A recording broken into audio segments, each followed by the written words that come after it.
खबर आ रही है, कम से कम खबर चिंताजनक भी है और परेशान करने वाली भी है। सारण में कल जिस तरीके से चुनाव के दौरान दो पक्ष बीजेपी में और आरजेडी के कार्यकर्ताओं में जो झड़प हुई थी, उसने आज एक खूनी मोड़ ले लिया।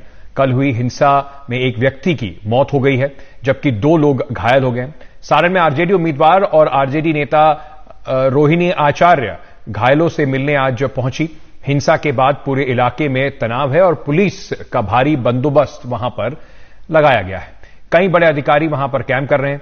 आरजेडी का आरोप है कि बीजेपी कार्यकर्ताओं ने रोहिणी आचार्य के सामने अभद्र भाषा का प्रयोग किया और उनके ऊपर हमला किया।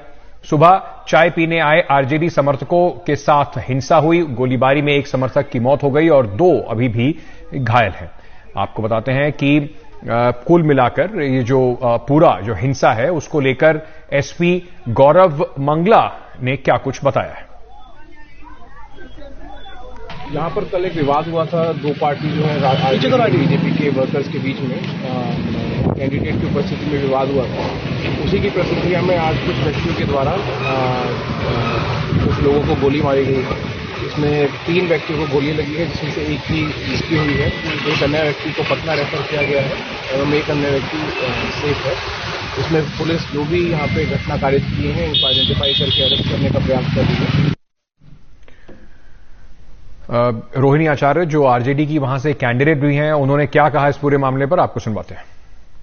ये लोग पूरे भाजपा वाले लोग डरे हुए हैं। लोकतंत्र की हत्या की जा रही है। हमें न्याय चाहिए। हमारे 3 कार्यकर्ता को गोली मारी गई है। ये सब भाजपा वाले गुंडे हैं, उनको सबक मिलना चाहिए। उनके ऊपर एफआईआर होना चाहिए। प्रशासन से हमारी मांग है कि इन सबको गुंडों को पकड़ करके जेल में डालना चाहिए। इस वक्त ये चलते हैं, मेरे सहयोगी प्रभाकर इस वक्त हमारे साथ जुड़ रहे हैं। मेरी सहयोगी मारिया शकील भी इस वक्त हमारे साथ स्टूडियो में हैं, बिहार पर पैनी नजर रखती हैं। प्रभाकर, सबसे पहले अभी स्थिति क्या है जमीन पर और कौन कौन लोग गिरफ्तार हुए हैं? हिंसा को लेकर अभी पुलिस क्या कार्रवाई कर रही है? देखिए, कुल मिलाकर इसमें 4 नामजद अभियुक्त हैं। 2 की गिरफ्तारी हो गई है और पुलिस का दावा है कि 2 जो हैं वो जल्दी गिरफ्तार कर लिए जाएंगे। आज रात तक का पुलिस दावा कर रही है कि गिरफ्तार कर लिए जाएंगे। जहां तक स्थिति की बात है, स्थिति अभी भी तनावपूर्ण है वहां पे, लेकिन नियंत्रण में है। नियंत्रण में इसलिए है क्योंकि सारे जो वरीय पदाधिकारी हैं, सारी जो पुलिस फोर्स है उसे वहां तैनात कर दिया गया है। बड़ी संख्या में पैरामिलिट्री फोर्स लगाया गया है, बगल के जिला से फोर्स मंगाया गया है और जितने बड़े सीनियर लेवल के पदाधिकारी हो सकते हैं, डीएम, एसपी, डीआईजी, कमिश्नर, सारे लोग वहां कैंप कर रहे हैं। और उनका कहना है कि इसमें किसी को भी बख्शेंगे नहीं वो, क्योंकि ये इससे पूरे शहर में तनाव का माहौल फैल गया है। इसके चलते लगभग सारी दुकानें बंद है। छपरा की ये प्रभाकर, जरा ये जो आपका ऑडियो है वो थोड़ा कट कट के आ रहा है, हम कोशिश करते हैं उसको सुधार करके आपके पास वापस आने की। मारिया के पास चलते हैं। मारिया, राजनीतिक हिंसा, मतलब एक जमाना था जब बिहार में इन सब चीजों के बारे में बातचीत होती थी। पिछले कुछ दिनों से हमने कई चुनावों में देखा कि थोड़ा शांतिपूर्ण स्थिति रही है। क्यों इस सीट के ऊपर, हाई प्रोफाइल सीट है, राजीव प्रताप रूडी कैंडिडेट हैं, ऐसी क्या स्थिति बन गई कि इस तरह की हिंसा देखने को मिल रही है? क्योंकि ये प्रेस्टीज बैटल है अंकित। अगर बिहार की पूरी 40 सीटों की चर्चा की जाए तो उसमें से एक ये सारण की जो सीट है उसमें लालू यादव ने अपनी पूरी ताकत झोंक दी है, क्योंकि ये उनकी बेटी हैं रोहिणी आचार्य, जिनको वो जिताने के लिए हर कोशिश कर रहे हैं। अगर आपको याद होगा 2009 के चुनाव में लालू यादव यहां से जीते थे और उन्होंने राजीव प्रताप रूडी को हराया था। 2014-2019 में जब चुनाव हुआ तो लालू जी ने अपनी पत्नी राबड़ी देवी को यहां से चुनाव लड़ाया था और उन्होंने उनको हार का सामना करना पड़ा। उसके बाद 2019 के चुनाव में चंद्रिका रॉय जो आरजेडी के मेंबर हैं, उनको लड़ाया गया था, वो भी हारे हैं। इस बार लालू यादव की बेटी जो सिंगापुर से आई हैं, उन्होंने ये चुनाव में वो लड़ रही हैं और उनको लालू यादव की विरासत का एक ये कहा जाता है कि अगर जो उनकी 7 बेटियां हैं उसमें से कौन उनकी बेटी ऐसी है जो उनकी पॉलिटिकल विरासत को आगे लेकर जा सकती है, तो लालू यादव ने शायद मीसा के रहने के बावजूद रोहिणी को चुना है, क्योंकि इसीलिए वो यहां से उनको लड़ा रहे हैं। आपको याद होगा कि मीसा भारती जो हैं लालू जी की बेटी, वो राज्यसभा मेंबर हैं और उसके अलावा पाटलिपुत्रा से चुनाव लड़ रही हैं। लेकिन लालू यादव बीमार होने के बावजूद उन्होंने सारण में जाकर के कैंप किया है और हर एक बूथ का मॉनिटरिंग हुई है और इसीलिए इस तरह की लड़ाई दिख रही है जमीन पर। प्रभाकर वापस हमारे साथ हैं, हमारे बने रहिएगा हमारे साथ। प्रभाकर, आप बता रहे थे कि स्थिति किस तरीके की बनी हुई है इस वक्त।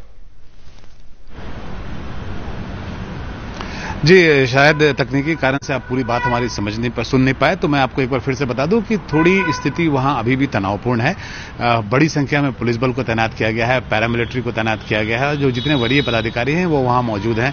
शहर लगभग आज बंद है क्योंकि स्थिति तनावपूर्ण है, इसलिए लोगों की दुकानें, ऑफिस, दफ्तर सारे कुछ बंद हैं और वहां 2 दिन के लिए इंटरनेट को सस्पेंड कर दिया गया है। जैसा मारिया बता रही थी कि देखिए ये लड़ाई जो है, ये रोहिणी आचार्य हालांकि मैदान में थी, उम्मीदवार थी, लेकिन ये लड़ाई लालू यादव लड़ रहे थे और ये एक तरह से उनका पॉलिटिकल डेब्यू था, उनकी पॉलिटिकल लॉन्चिंग थी रोहिणी आचार्य की। रोहिणी आचार्य जो है उनके बारे में पहली बार लोगों ने जाना, खासकर पूरे लोगों ने जब जाना, वो तब जाना जब रोहिणी आचार्य ने अपना किडनी डोनेट किया लालू प्रसाद यादव को, जब वो बीमार थे और सिंगापुर में अपना इलाज कराने गए थे और उसके बाद से वो खासी चर्चा में रहने लगी। उनका पॉलिटिकल डेब्यू छपरा से किया जा रहा है। छपरा वो जगह है जिसने लालू प्रसाद यादव को राजनीतिक पहचान दी है बिहार में, देश भर में, और लालू प्रसाद यादव वहां से 2 बार एमपी रह चुके हैं, उनकी पत्नी भी वहां से एमपी रह चुकी है और एक तरह से वो राजनीतिक विरासत ही सौंप रहे हैं रोहिणी आचार्य को। इसलिए ये लड़ाई बहुत कठिन लड़ाई थी और उसी का रिजल्ट है कि आप जो देख रहे हैं, जो सड़कों पे गोलियां चल रही हैं, जो 2 गुट लड़ रहे हैं। कल ये घटना जो है, ये छपरा शहर के बीच की घटना है जहां की रोहिणी आचार्य जो कि उम्मीदवार थी,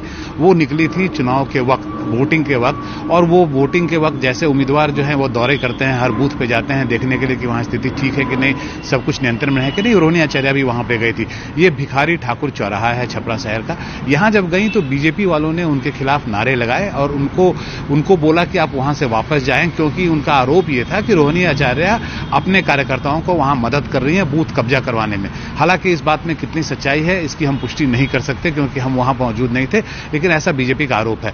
उसी क्रम में आज सुबह उसी जगह पे, जिस जगह पे कल हंगामा हुआ था, आज सुबह में बीजेपी और आरजेडी के कार्यकर्ता आपस में भिड़ गए। उसके बाद वो फिजिकल फाइट जो होता है वो शुरू हो गया और उसके बाद से गोलीबारी हुई जिसमें 3 लोगों को गोली लगी, एक की मौत हो गई घटनास्थल पर ही और 2 को जो है अस्पताल भेजा गया इलाज के लिए। जी मारिया, जाने से पहले मैं आपसे एक सवाल और पूछना चाहूंगा, इसका क्या आप कुछ असर देखती हैं? लालू प्रसाद यादव के लिए प्रेस्टीज फाइट है, राजीव प्रताप रूडी भी अपनी पूरी ताकत इस चुनाव में उन्होंने लगाई है, लेकिन इसका असर अब बिहार की जो बची हुई सीटें उस पर आप कुछ देखती हैं क्या?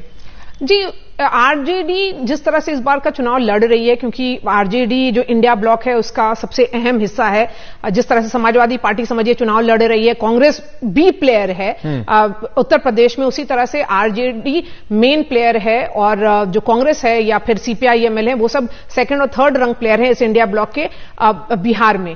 लालू यादव खुद बीमार होने की वजह से ज्यादातर उन्होंने पब्लिक मीटिंग्स नहीं की है। सो तेजस्वी जो उनके बेटे हैं और पूर्व डेप्यूटी सीएम रहे हैं बिहार के, वो बहुत ही एक्टिवली कैंपेन कर रहे हैं और उनका ही माना जाता है अब आरजेडी फॉर्मली उनके साथ चल रही है। लेकिन इस घटना के बाद ये जरूर माना जाएगा कि एक जो आरजेडी में एक एनर्जी की जो बात थी वो एनर्जी और बढ़ेगी, क्योंकि लालू यादव ने एक मैसेज दे दिया है इस अपनी सारण की सीट पर इस तरह का इंसिडेंट के बाद कि वो भी अभी मौजूद है मैदान में और वो खुद अपनी बेटी को लड़ाने के लिए जब जमीन पर आ सकते हैं तो उनकी पूरी पार्टी बहुत कोशिश करेगी अगले 2 चरण के जो चुनाव बचे हुए हैं उसमें। अंकित, बस एक चीज अंकित और जी, 2019 में और 2014 में अगर आपको याद होगा भाजपा ने पूरा स्वीप किया था बिहार में। बिल्कुल। इनफैक्ट 2019 में एक ही सीट ऑपोजिशन को मिली थी, 39 सीट्स 40 में से भाजपा जीती थी। उस वक्त बीजेपी और जेडीयू का अलायंस भी था, तो हमारे दर्शकों को यह जानकारी जरूरी है। इस बार फिर बीजेपी जेडीयू का अलायंस है, लेकिन जेडीयू वीक पार्टनर है। नीतीश कुमार एब्सेंट पार्टनर हैं जो एक्टिव पॉलिटिकली भी अभी नहीं दिख रहे हैं ग्राउंड पर बिहार में। इसलिए शायद हम एक रिवाइवल ऑफ आरजेडी के शॉट्स देख रहे हैं, जिसकी वजह से तेजस्वी यादव, लालू यादव, उनकी बेटी सब जमीन पर उतर करके ये लड़ाई लड़ रहे हैं। यानी कि जो बिहार का चुनाव है इस बार, उसमें जो मेन प्रोटैगनिस्ट हैं वो बीजेपी वर्सेस आरजेडी है। बाकी सारी पॉलिटिकल पार्टीज उनके इर्द गिर्द जिस भी खेमे में है वो अपने उस खेमे में अपने भूमिका सहयोगी की निभा